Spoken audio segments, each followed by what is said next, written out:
Hello hi and अस्सलाम वालेकुम। Welcome to the program lockdown diaries with Eban Najeeb. मैं हूं आपका होस्ट और हमेशा की तरह आज भी एक बहुत जबरदस्त मेहमान, आज बहुत ही खास मेहमान है। और उन मेहमान के हवाले से कहूंगा कि वो मेहमान ऐसे हैं कि जैसे सहरा में बारिश की फुहार आ जाए, जिसको देखते ही बीमार को करार आ जाए। खुशबू और पौधा ऐसा कि राहत मिले पड़ोसी को भी, और हीरा ऐसा जो छुपाए नहीं छुपता, आज हमारे पास हैं और हमारे मेहमान हैं पड़ोस से विक्रांत गुप्ता। वेलकम कहेंगे आपको खुशामदीद प्रोग्राम में। बहुत बहुत शुक्रिया आपके, लेकिन जो आपने मेरा तारुफ कराया ना, मैं चाहता हूँ इतनी रिकॉर्डिंग ना मैं अपनी बीवी को सुनाऊं। उनको मैं जरूर सुनाना चाहता हूँ, क्योंकि वो क्या कहते हैं कि वो यार वो ओहो, एक कहावत है हमारी कि मतलब वो घर में तो आप वो घर की मुर्गी दाल बराबर वाली बात होती है। तो आपने तो आज 4 चांद लगा दिए, फुहार भी ले आए। वैसे बरसात हो भी रही है दिल्ली में। हाँ बिल्कुल, यहाँ भी बरसात है और आज तो आपको पता है मानसून का सीजन है। तो हम वकील बगैर पूछेंगे आपसे कि जिंदगी कैसी चल रही है कोविड में। सबकी जिंदगी में एक बड़ा बदलाव आया है, तो आपकी जिंदगी में क्या बदलाव आया इस दौरान? बदलाव यही आया है कि जान बचे, और इससे पहले जिन चीजों को हम फॉर ग्रांटेड लेते थे जिंदगी में, अब हमें लग रहा है कि वो तो लग्जरी हो गई है। और बदलाव ये भी है कि दुनिया रुक गई है। अब हम और आप खेल के शोबे से हैं, देखिए खेल भी रुका हुआ है। बस इतना ही है ऊपर वाले से कि नेमत अपनी बना के रखे हमारे लिए, हमारे जो परिवार के लोग हैं या जो हमारे जानने वाले हैं, प्लस जो पूरी दुनिया के लोग हैं, वो एहतियात बरते और अपनी अपनी सेहत का ध्यान रखें। बिकॉज यार ये देखा नहीं था, सोचा नहीं था कि जिंदगी में इस तरह के हालात हमें देखने पड़ेंगे। हमने देखे हैं, अब इसको झेलना है। 1 महीना और 2 महीने और 3 महीने और 6 महीने और 12 महीने और बस ये वक्त निकल जाए। बिल्कुल सही। अच्छा, ये आपसे हम अपने जो भी हमारा मेहमान होता है उससे हम उसकी जिंदगी के बारे में जरूर पूछते हैं। तो विक्रांत गुप्ता खेल से कैसे जुड़े, किस तरह खेल की तरफ आना हुआ, और फिर आपसे पूछेंगे कि सहाफत की तरफ किस तरह से आए। तो ये जरा देखने वालों को जरूर बताइएगा। मेरी पैदाइश है, जो मेरा बर्थ है, वो अमृतसर है, पंजाब के लाहौर से 58 किलोमीटर 58 किलोमीटर आए थे। और मेरे फादर क्रिकेटर थे, और मेरे फादर और बिशन सिंह बेदी मतलब वो एक साथ खेलते भी थे। तो जब मैं छोटा था तब से मुझे तो क्रिकेट के अलावा कोई चीज याद नहीं है। फिर मेरी उम्र 7 साल की थी, हम चंडीगढ़ शिफ्ट हो गए थे। चंडीगढ़ बड़ा खूबसूरत शहर है, पंजाब का ही कैपिटल है। तो वहीं पर मेरी स्कूलिंग हुई, वहीं पर मेरी एजुकेशन, वहीं पे मैं क्रिकेट भी खेला। इनफैक्ट मैं ठीक ठाक क्रिकेट खेला हूँ जी। हमारे पंजाब का एक मतलब मजबूत टीम होती है। मैं जितनी एज ग्रुप टूर्नामेंट से सारी खेला हूँ। हमारी फर्स्ट क्लास क्रिकेट होती है रणजी ट्रॉफी, वो मैं नहीं खेला हूँ। वहां तक गए लेकिन आप खेल नहीं पाए। लेकिन उसी वक्त पर क्या हुआ कि मैंने जर्नलिज्म, मास कम्युनिकेशन किया और हो गया। अब उसके बाद आप यकीन नहीं मानेंगे कि मुझे लगा कि यार क्रिकेट नहीं करना, तो मुझे किसी ने कहा नहीं, स्पोर्ट्स जर्नलिज्म आप कीजिए, बिकॉज आप क्रिकेट को समझते हैं। समझते हैं से ज्यादा क्या था भाई कि बचपन से शायद ऊपर वाले ने तैयारी करा के रखी थी। 7-8 साल की उम्र से अखबार पढ़नी, वो क्रिकेट के मैगजीन्स पढ़ने, जी कमेंट्री सुननी, फिर टीवी पे मैच देखने, वो करते करते करते करते इतने रवा होते गए कि ऊपर वाले ने तैयार किया हुआ था ऐसी चीज के लिए जो मुझे भी नहीं पता था। फिर मैंने इंडियन एक्सप्रेस अखबार है इंडिया का, बहुत बड़ा अखबार है, वहाँ पे 6 साल काम किया, और वहाँ पे काफी उन्होंने मुझे ग्रूम किया। क्रिकेट बड़े बड़े टूर्स पे भी भेजा। एक यंग लड़के को, उस टाइम पे तो था ना कि दाढ़ी होनी चाहिए सफेद, अब जैसे मेरी हुई है, लेकिन उन्होंने एक यंगस्टर को बैक किया। फिर उसके बाद मुझे आज तक और इंडिया टुडे टेलीविजन में 18 साल हो गए। वैसे मेरी उम्र लगती नहीं है, लेकिन तकरीबन 24 साल का तजुर्बा मुझे भी हो गया। और आप देखिए पाकिस्तान भी मैं कई मरतबा आया हूँ, 3 बार आया। जी, और उसके लिए हमने खास सवाल रखे हुए आपके लिए, जो आपकी पाकिस्तान की जर्नी है अजय, हमने तो स्पेशली आपके खास सवाल रखे हुए। सो आपसे ये जानना चाहेंगे कि अभी कुछ अर्सा कबल आप ही का प्रोग्राम था, तो उसमें एशिया कप के हवाले से बात हुई, तो सौरभ गंगुली ने कहा कि जी एशिया कप नहीं हो रहा। उस पर थोड़ा सा अब हमारे यहाँ लोगों कहा भी कि यार थोड़ा सौरभ गंगुली ने पहले बता दिया, बेहतर होता कि अगर ये एशिया कप के प्लेटफॉर्म से आ जाता। खैर ये this thing apart, Asia cup का ना होना, ये पोस्टपोन होना कितनी बड़ी टेंशन होगी, या कैसे देख रहे हैं फ्यूचर आप एशिया कप का? क्योंकि पाकिस्तान ने अपनी जो होस्टिंग थी वो श्रीलंका को दी, अब 21 में श्रीलंका और 22 में पाकिस्तान के पास आनी। देखिए, एशिया कप अनफॉर्चुनेटली ना नोबडी चाइल्ड है। मुझे लगता है कि एशिया कप को वो तवज्जो मिलती भी नहीं है जो मिलनी चाहिए। किसी जमाने में इंडिया पाकिस्तान की राइवलरी थी, श्रीलंका अच्छी टीम थी, अब बांग्लादेश अच्छी टीम हो गई, तो एशिया कप तो यार मुकाबला बड़ा होना ही चाहिए। But somehow Asian cricket council I don't know कितना पावरफुल है, ज्यादा तवज्जो अब बायलैटरल क्रिकेट पे है, प्लस आईसीसी इवेंट्स में। आईसीसी भी तो बहुत ज्यादा कॉर्पोरेट हो गया ना। मेरा ये मानना है कि अगर आप मुझसे पूछते कि पेंडेमिक के बाद कौन सी क्रिकेट मैं देखना चाहता, अभी तो ऑब्वियसली इंग्लैंड वेस्ट इंडीज देख रहे हैं, फिर अब मैं इंग्लैंड पाकिस्तान भी देखेंगे, and we are very lucky कि हमें क्रिकेट देखने को मिल रही है। तो मैं कहता एशिया कप भी हो और वर्ल्ड T20 भी हो। बिल्कुल सही। अचानक से पिछले साल वर्ल्ड कप आपकी टीम बाहर होगी, हम तो सेमीफाइनल में हार गए थे, मैं था मैनचेस्टर में। वर्ल्ड कप एक साल बाद आ जाता, आप अंदाजा लगाइए नेशन वर्सेस नेशन कितना बड़ा हो जाता। हम पागल हो जाते। बिल्कुल ऐसे। ऑब्वियसली ऑस्ट्रेलिया नहीं करा सकता। और मैं आपको ये भी मैं कोई अथॉरिटी नहीं हूँ, लेकिन कई लोग मैं देख रहा हूँ श्रीलंका, बांग्लादेश, पाकिस्तान में कह रहे हैं कि जी इंडियन बोर्ड ने सियासत चल दी, वर्ल्ड T20 कैंसिल करा दिया ताकि आईपीएल हो। आपको लगता है कि बीसीसीआई वर्ल्ड T20 कैंसिल करा सकता है? नहीं, ये तो जिसने कराना है ऑस्ट्रेलिया ने, उन्होंने कहा है नहीं करा सकते हम। बिल्कुल 16 मुल्क हम नहीं रख सकते, बायोसिक्योर बबल हम मल्टी वेन्यू में नहीं कर सकते। आईपीएल भी मुश्किल होगा, आईपीएल आसान नहीं होगा, मैं उस पर बाद में आता हूँ। फिर बात आई एशिया कप, जो मेरे इंस्टाग्राम में दादा ने बोला, तो मैंने देखा अचानक से मेरा इंस्टाग्राम लाइव खत्म हुआ, और दादा ने पहली बार कोई इंस्टाग्राम लाइव किया था और उनका बर्थडे भी था उस दिन। तो मुझे सच में उस वक्त नहीं पता था कि आधिकारिक ऑफिशियली क्या चल रहा है। मैं बाहर आया तो मुझे ट्विटर पे मैंने देखना शुरू किया, पाकिस्तान के मेरे कई सहाफी आपके जो मेरे से बड़े भी हैं उम्र में, और मैं बड़ी इज्जत भी उनकी करता, तो उन्होंने मुझे मैसेज भेजे हुए थे। मैंने कहा हाँ ये तो हो गया, उन्होंने बोल दिया है। तो फिर पता चला मुझे 1 घंटे बाद कि पाकिस्तान क्रिकेट बोर्ड ने ऑफिशियली उस पर एक स्टेटमेंट दी। समी भाई ने ही स्टेटमेंट भी दी थी, और समी भाई को तो मैं 2004 से जानता हूँ। But obviously I think it was a bit embarrassing for Pakistan cricket board. मेरा भी ये मानना है, मैं राशिद लतीफ भाई की भी वो चैट सुन रहा था, उन्होंने ठीक बोला कि जब आप एशियन क्रिकेट काउंसिल हो या होस्ट हो तो आप ऑफिशियली बोल सकते हैं, ये मैं मानता हूँ टेक्निकली। बट मेरा काम सिर्फ सवाल पूछना था, उन्होंने बोला जी हाँ बिल्कुल। बट मुझे इस बात पे वो है कि 1 घंटे बाद फिर एहसान मानी साहब ने बोल भी दिया, और अगले दिन एशियन क्रिकेट काउंसिल की स्टेटमेंट भी आ गई।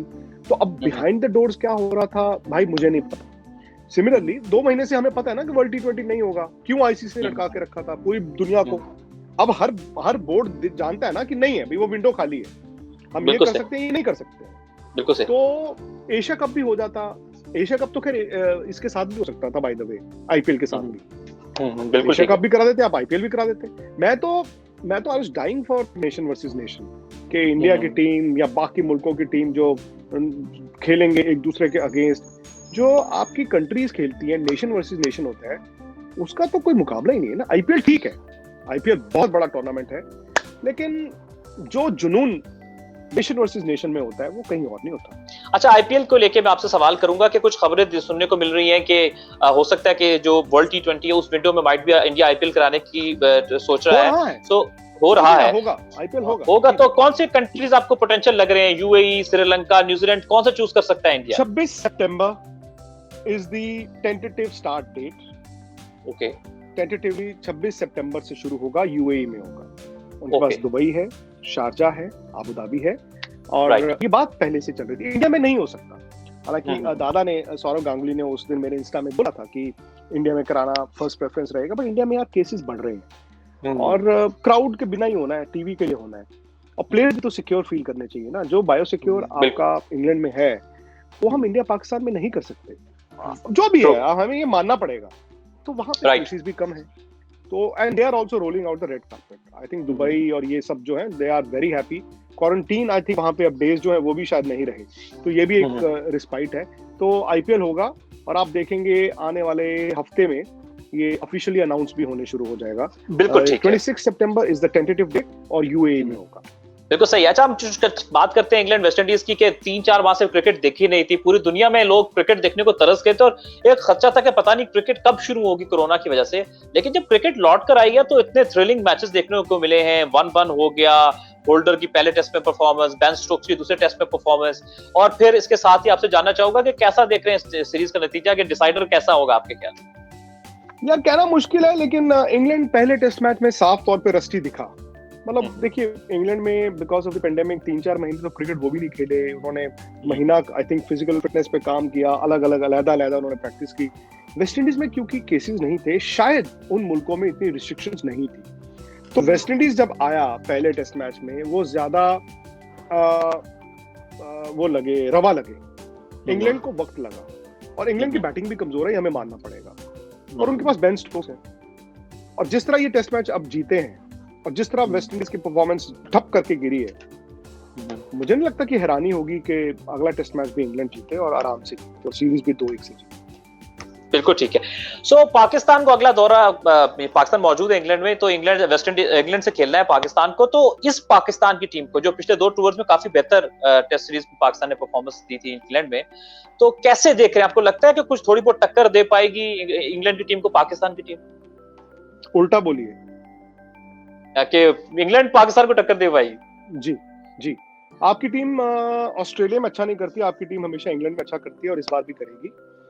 आपके पास बॉलर्स हैं जो इस इंग्लिश बैटिंग लाइनअप को रन नहीं बनाने देंगे। ये डॉम सिबले, ये बना लेगा 150 रन पाकिस्तान के अगेंस्ट। आपके पास जो फास्ट बॉलर्स हैं या आपके पास स्पिनर्स हैं, कवर ड्राइव नहीं भाई से मारा जाता, उससे कट नहीं मारा जाता, स्पिनर को उससे टैप नहीं किया जाता, सिंगल नहीं ली जाती।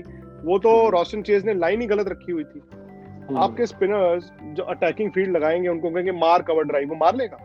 आपकी टीम उसको 40 रन नहीं बनाने देगी। मुझे लगता है कि पाकिस्तान, अगर मुझसे पूछे, बेन स्टोक्स है who can do the impossible, he can do the impossible. But मुझे लगता है कि आपकी टीम ने अगर 300-350 रन बनाने शुरू कर दिए, आप सीरीज जीत जाओ। क्योंकि बाबर आजम के लिए भी एक बड़ा इम्तिहान होगा ना। बाबर आजम को भी तो अब दुनिया को बताना है कि मैंने ऑस्ट्रेलिया में 100 बनाया था और ये सीरीज में रूल करूंगा। तो बाबर आजम पे बहुत कुछ डिपेंड करेगा। आपकी बैटिंग बस 300-350, आपकी बॉलिंग है, और मुझे लगता है कि आपके पास स्पिनर्स भी अच्छे हैं, आपके पास फास्ट बॉलर्स भी अच्छे हैं। अल्टीमेटली डिसिप्लिन जो है ना, वेस्ट इंडीज के पास अच्छा था। वेस्ट इंडीज पहला टेस्ट जीता था, इस टेस्ट मैच में डिसिप्लिन नहीं देखा। इस टेस्ट मैच में पहले दिन ही ऐसा लगा कि कंधे गिर गए। आपने टॉस जीता, आपने कहा जी हम बॉल करेंगे पहले, तो सीमिंग ट्रैक होगा, और आपने दूसरे सेशन में रोस्टन चेज से ही बॉल कराते रहे, नेगेटिव 7-2 की फील्ड से। तो मुझे तो समझ नहीं आया यार, ये किस तरह की क्रिकेट आप खेल रहे हो। और शैनन गैब्रियल का तो ऐसे लग रहा था जैसे मतलब उनसे पैदल नहीं चला जा रहा, अब वो टेस्ट मैच खेल रहे हैं। तो डिसिप्लिन अगर आपकी टीम में रहेगा, आपकी टीम अगर ये सोच गई है ना कि हम इस बार मारेंगे, तो ये मारेंगे इंग्लैंड को। बिल्कुल सही, बिल्कुल ठीक है। आपने बड़े जबरदस्त इस पे अपना वर्डिक्ट दिया है। तो हम कुछ बात करते हैं पाकिस्तान इंडिया के कुछ यादों के हवाले से।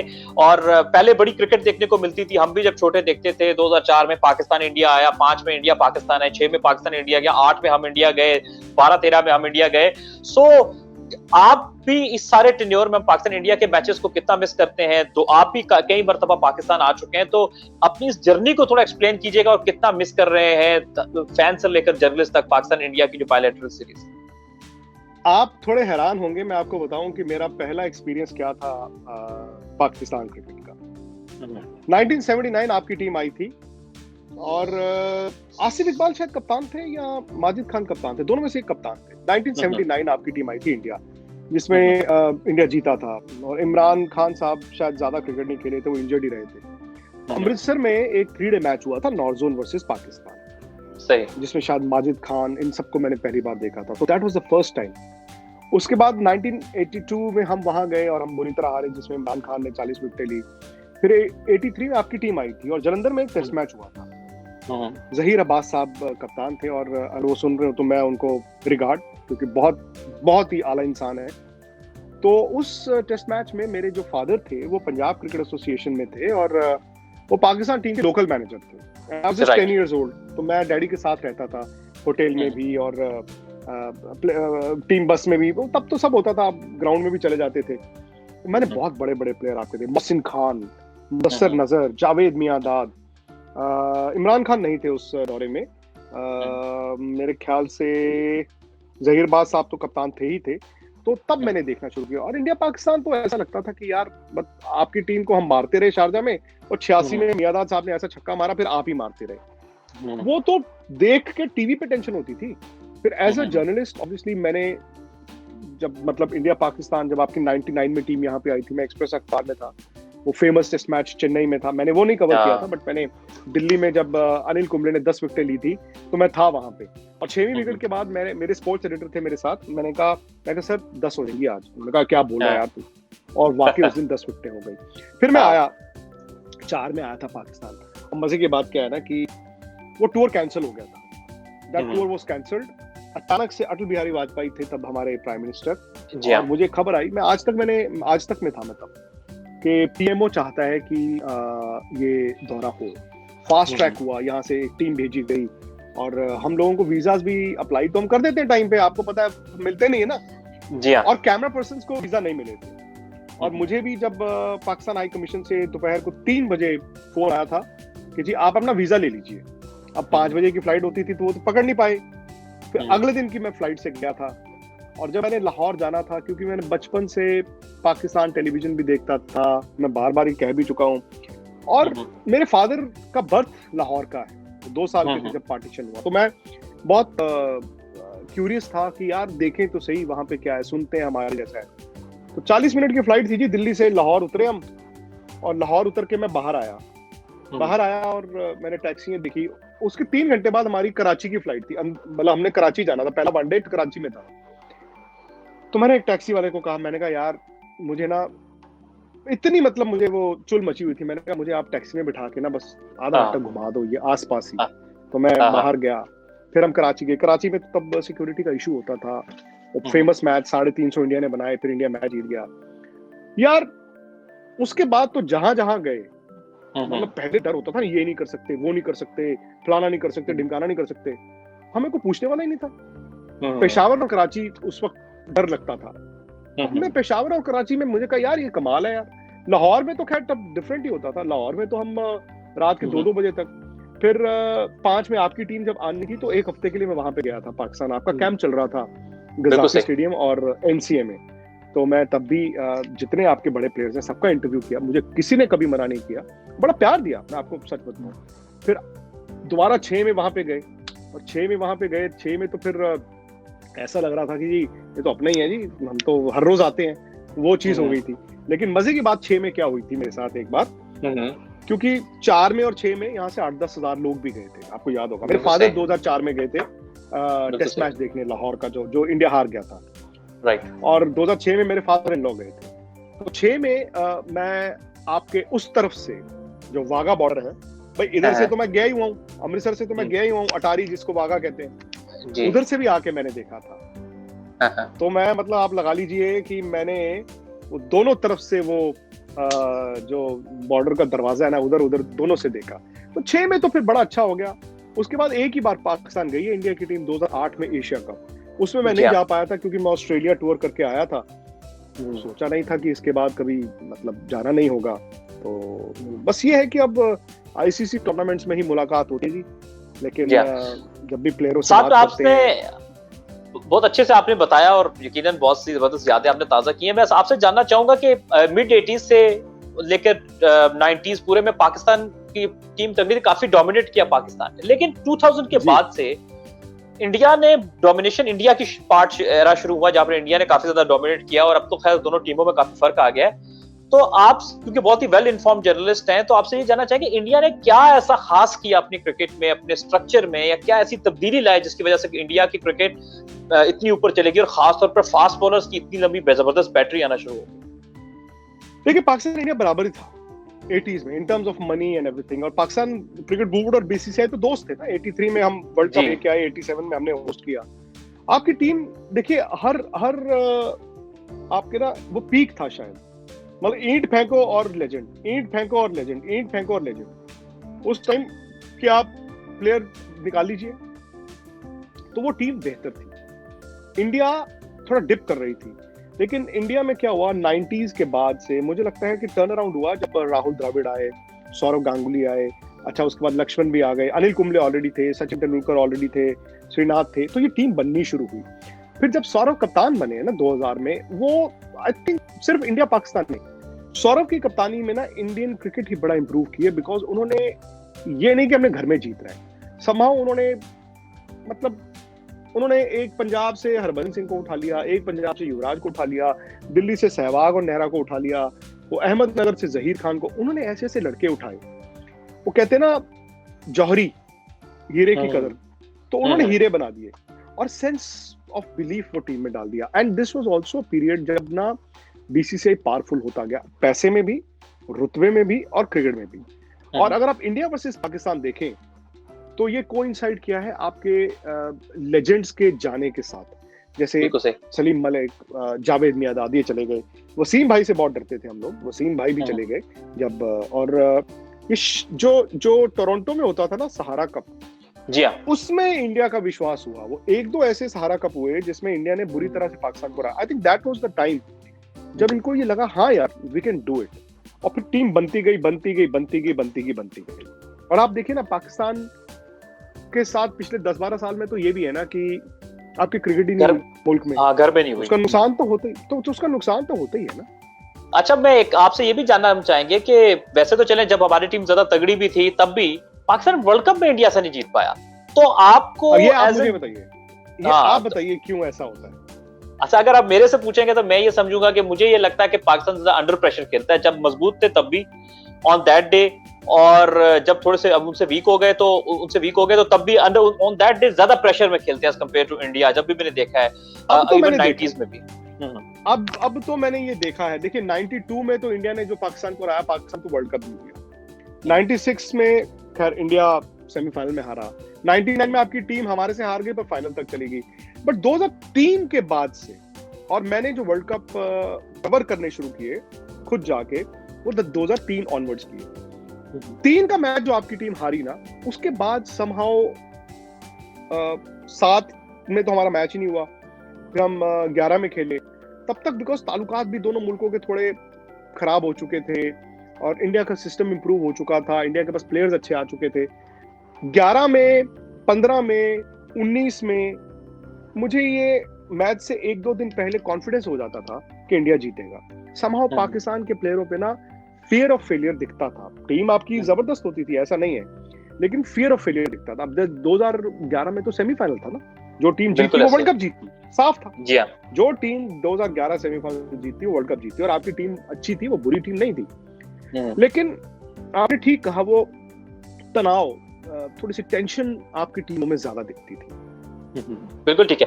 अच्छा, अब महेंद्र सिंह धोनी के हवाले से मैं जरूर कुछ बात करना चाहूंगा। बहुत बड़ा नाम सौरव गंगोली और महेंद्र सिंह धोनी, जिनको हमने अपनी आंखों से देखा कि जिन्होंने इंडिया की क्रिकेट की तकदीर को बदल दिया। और इंडिया जो महेंद्र सिंह धोनी आए, उन्होंने बहुत सारे प्लेयर इंडिया को दिए, डेवलप करके दिया, उनके अंडर बड़े बड़े प्लेयर आए।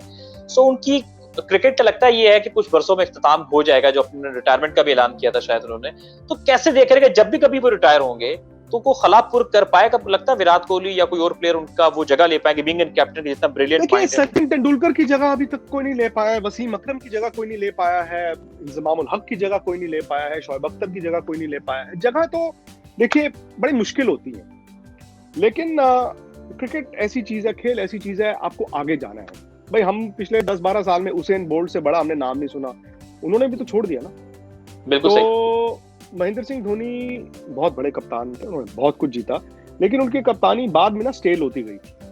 टीम अच्छी थी, जीतते रहे, बाद में फिर वो जब गिरते रहे तो विराट कप्तान बन गए। विराट बहुत कुछ जीत रहे हैं, आईसीसी टूर्नामेंट नहीं जीतते, बाकी सब कुछ जीतते हैं।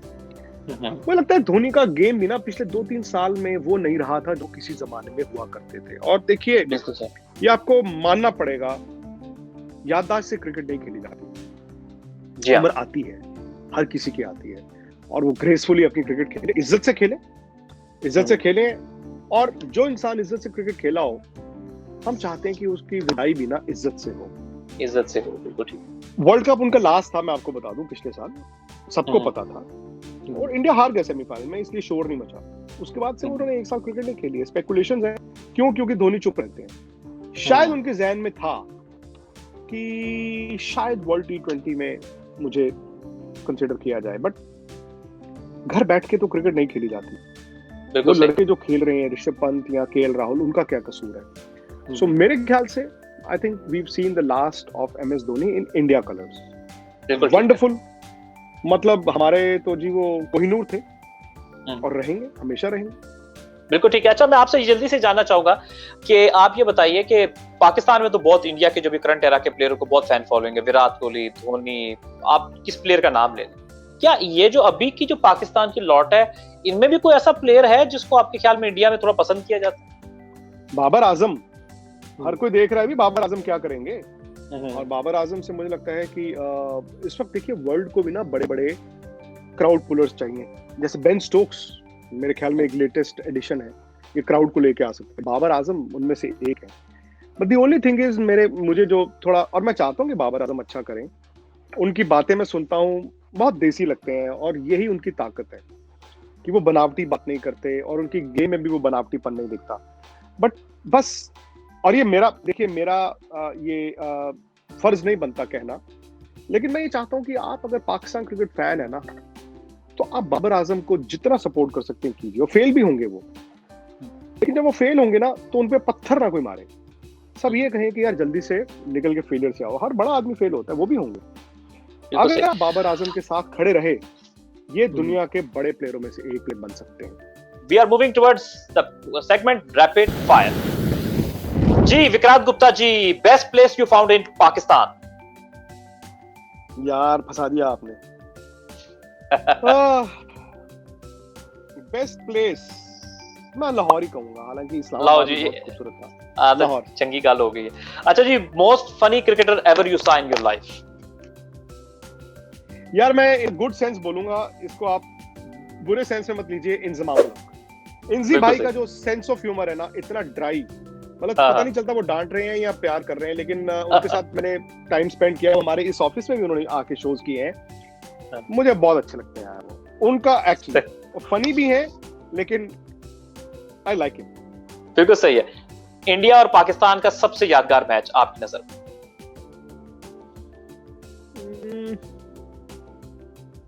यार अगेन वैसे तो मोस्ट पॉपुलर जावेद मियाँदाद का छक्का ही था, लेकिन वो मैच तो हम हारे हैं, तो मुझे लगता है उसके बाद I think 2011 world cup semifinal Mohali, या फिर क्वार्टर फाइनल इंडिया हार गया था। अच्छा 99 नहीं, वो क्वार्टर फाइनल मतलब ठीक है, वो 2011 ज्यादा रिलेवेंट था। राइट, बिल्कुल सही है। अच्छा, और इवन सेंचुरियन का मैच 2003 वाला, हाँ 3 वाला, वो भी बड़ा मैच था। अच्छा जी, अगले हम क्वेश्चन की तरफ चलें। एशेज या इमरान गवास्कर सीरीज अगर हो तो? ओह, इमरान कपिल सीरीज में कहूंगा। इमरान कपिल, क्योंकि गावस्कर बॉर्डर ट्रॉफी हमारे पास ऑलरेडी है। गावस्कर बॉर्डर ट्रॉफी ऑलरेडी है। Gavaskar border trophy India Australia होती है। और आपको मैं बताऊं, इमरान खान साहब एक बार यहाँ पे हमारे, क्योंकि आज तक पे और इंडिया टुडे कॉन्क्लेव्स में बहुत आते थे, ताज होटल है हमारा यहाँ पे दिल्ली में, और उसमें था, तो उसमें मैंने खड़े होकर सवाल पूछा था इमरान साहब से। कहा था कि आपको लगता है कि कभी इमरान खान कपिल देव ट्रॉफी होगी? खैर वो तब प्राइम मिनिस्टर नहीं थे, आई थिंक इस बात को भी 7-8 साल हो गए हैं। तो उन्होंने मुस्कुराते हुए कहा था कि जी आई होप कि कभी ना कभी ये जरूर हो। जी, उम्मीद पे दुनिया कायम है। और अगर एक मुश्किल सवाल डालने लगा हूं आपके लिए, धोनी या गंगोली, एक कप्तान आपकी नजर में बेस्ट? गंगोली, सौरव गंगोली जनाब, सौरव गंगोली। क्या बात है, क्या बात है। एक पाकिस्तानी शो जो आप बहुत शौक से देखते हो, कोई एक बेस्ट आप चूज करें? देखिए अब तो मैं डिजिटल देखता हूं, लेकिन अगर मेरी मतलब पूरी उम्र की बात करें तो नीलाम खान बहुत देखता था। और अभी 2 महीने पहले ही उनका इंतकाल हो गया, तारिक अजीज साहब का। मैं तो बचपन से उनको देखता था, और उनकी जो आवाज थी, उनकी जो जाहिर रब्बे जलील, जो के जिसके नाम से शुरू करता हूं, सुनते कानों। हाँ, क्या बात। अच्छा, तो एक प्लेयर कोई पाकिस्तान से आप विश करेंगे काश ये इंडिया से खेलता? वसीम अकरम। हाँ, हर फॉर्मेट में से कोई एक प्लेयर जो आप पैसे देके भी कहेंगे कि इसको मैं खेलता हुआ देखूं, एक T20, एक वनडे और एक टेस्ट मैच? बहुत सारे हैं, कईयों को तो हमने देखा है, तो मुझे लगता है इसमें उनकी बात करनी चाहिए जिनको देखा नहीं है। सही। Viv Richards Viv Richards any day. Viv Richards को मैं T20 में खेलते देखना चाहता हूँ, विव रिचर्ड्स को मैं टेस्ट क्रिकेट में देखना चाहता हूँ, और विव रिचर्ड्स को ही मैं वनडे में देखना चाहता हूँ। बिल्कुल सही, जिनको देखा है उनके अलावा मैं कह रहा हूँ। बिल्कुल ठीक हो गया। अच्छा, अगर आपको एक बतौर अदाकार काम करना पड़े और तीन में से किसी एक का इंतखाब करना है आपको कि इसके साथ मैं अदाकारी करना चाहूंगा, सलमान खान, शाहरुख खान या आमिर खान, किसका एक का इंतखाब करेंगे आप? यार आप मरवा दोगे। देखो सलमान खान से तो डर लगता है। अच्छा, वो बहुत इंटिमिडेट करते हैं, पता नहीं। हाँ भाई। और आमिर खान परफेक्शनिस्ट है। शाहरुख खान मुझे लगता है कि थोड़े हैं तो स्ट्रेट फॉरवर्ड है, मतलब वो उनके साथ ही करूंगा, हाजिर जवाबी उनमें है, तो उनसे कुछ सीखने को मिल जाएगा। बिल्कुल सही है। उनकी तरह डांस तो नहीं कर सकते। बिल्कुल ऐसा कुछ नहीं आता सर। मैं वही कहने लगा, ऐसा कुक विक्रांत गुप्ता अपने आप को 1 में से 10 में से कितने नंबर देंगे? जीने के लिए मेरे पास वो सब है कि मैं जिंदा रह सकता हूँ। जिंदा रहने के लिए मैं चाय बना लूंगा सर, मैं टोस्ट बना लूंगा, मैं मैगी बना लूंगा, अंडे बना लूंगा। तो मैं 1 में से अपने आप को 5 नंबर दे देता हूँ। 5 नंबर दूंगा। अगर आप नेट पे बैटिंग कर रहे हो तो 2 में से किस एक बॉलर को आप फेस नहीं करना चाहेंगे? शोएब अख्तर या ब्रेट ली? शोएब अख्तर। सही है। और पाकिस्तान के फ्यूचर स्टार बैट्समैन और एक बॉलर आपके ख्याल में जो स्टार बन सकते हैं बड़े? मैंने दोनों की बात की, बाबर आजम और नसीम शाह। बिल्कुल सही है। कोई एक ऐसा इंडियन फूड जो आप सजेस्ट करना चाहें कि सारों को, कि वो ऐसा फूड है जो अगर आप ट्राई करें तो आपको अच्छा लगेगा, पाकिस्तानियों को या पूरी दुनिया? यार हम लोग तो यहाँ पे राजमा चावल बहुत खाते हैं, लेकिन मैं जब पाकिस्तान आया हूँ तो राजमा चावल मुझे इतने दिखे नहीं है। स्पेशली नॉर्थ इंडियन डिश है, वहाँ पे दाल मैंने देखा है और आलू की सब्जी मैंने देखा है। तो अगर राजमा चावल आप खाना शुरू करेंगे तो आपको मजा आएगा। बिल्कुल ठीक है। मैं बस हमारा लास्ट सेगमेंट है, बिल्कुल उसकी तरफ मूव करते हैं जी। फैन क्यूरीज हमारा सेगमेंट है जिसमें फैन से कुछ सवाल किए हुए और हमें वक्त का भी अंदाजा है कि हमारे मेहमान के पास वक्त चूंकि कलील है। एजाज हैं जी, वो कहते हैं कि if BCCI conducts IPL in UAE it go with crowd और विदाउट क्राउड, तो अगर ये विदाउट क्राउड जाएगा सो इंडिया में खुद से क्यों नहीं हो रहा? मतलब कि आपने इसको कुछ हद तक आंसर दे दिया है, लेकिन फिर से अगर आप थोड़ा सा दोहरा के दें। इंडिया में हो नहीं सकता बिकॉज यहाँ पे केसेस बहुत ज्यादा है और बायोसिक्योर बबल आपको जो चाहिए वो अब इंडिया में क्रिएट नहीं हो सकता। आप आइसोलेट नहीं अपने आप को कर सकते ना कोरोना वायरस से, तो आपको अलग मुल्क ही लेके जाना पड़ेगा। बिल्कुल ठीक है। अच्छा, फातिमा सवाल पूछ रही है आपसे कि चूंकि इंग्लैंड में तो बायोसिक्योर बबल जैसी सहूलियात मौजूद हैं, उसमें क्रिकेट शुरू हो गई है, लेकिन बहुत सारे ऐसे कंट्रीज हमने बात की कि पाकिस्तान, इंडिया और ऐसे ममालिक जहां पर ये सहूलियात अभी इस तरह से नहीं दी जा सकती, तो ये चीज का ना होना कितना हिट कर सकता है क्रिकेट को इस तरह के मुल्कों में रिवाइव होने? नहीं, वो तो मुश्किल तो होगा ही जी, लेकिन ये वैक्सीन भी तो आ रही है ना। आई थिंक पिछले 1 हफ्ते में जो सबसे अच्छी खबर निकल के आई है वो वैक्सीन के हवाले से आई है। मॉडर्ना, आपका ऑक्सफोर्ड और ये चाइना।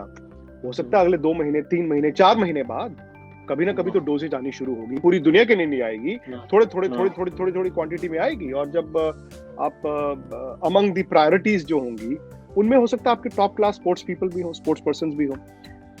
वक्त तो लगेगा, ठीक है, लेकिन मुझे लगता है 6 महीने बाद शायद हालात थोड़े बेहतर होने शुरू हो जाएंगे। बिल्कुल सही है।